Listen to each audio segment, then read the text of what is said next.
Zan barka mu da wannan lokaci a cikin darasinmu na physics da harshen Hausa. Tambayar mu ta yau tana cewa a car carried a load of 50 kg with a speed of 30 meter per second. Find its kinetic energy. Aka ce wata mota ce take dauke da kaya wanda nauyinsu ta fuskar girma ya kai kilogiram 50 lokacin da take tafa da mai gudu wanda yake daidai da 30 meter per second. Sai aka ce a nemo kinetic energy din. So a ka'ida a physics in aka baka abu na farko da zaka yi ka dora wannan formula da take bayani akan shi tambayar da aka yi. Misali gashi kinetic energy is equal to mv square over 2. So anan sai mu ga menene muna neman kinetic energy din ba mu san shi ba. Mass an bamu a cikin tambayar mu gashi nauyin shine adadin kilogiram 50, sannan sai velocity din mu da aka bamu shi kuma velocity din da aka bamu shine 30 meter per second.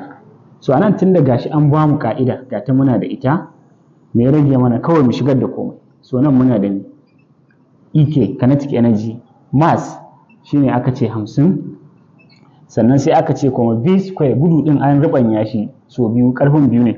Anan sai mu ce me, sai mu sa 30 mu kara mata karfi anan alamar rubanyawa so biyu. A ƙasa ko muna da me, muna da 2. So a nan gurin abin da muke da shi muna da 50, sai mu ce sau 30 so 30 a raba gida biyu. Ma'ana abin lura a nan shine 30 square, ma'ana 30 a rabanya ta gida biyu a ninka ta gida biyu daidai ke da 30 so 30. So a nan biyu za ta shiga kanta so ɗaya, ta shiga nan so 25.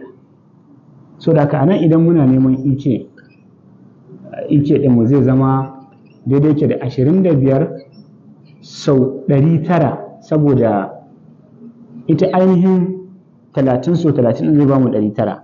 So da haka anan sai mu zo mu ce kinetic energy daidai ke da 25 sau 900, tunda ita ainihin biyun ta kashe kanta shi yasa aka samu 25. So nan muna da me 22,500, a ƙarshe muna da me 222 joule. Wannan shine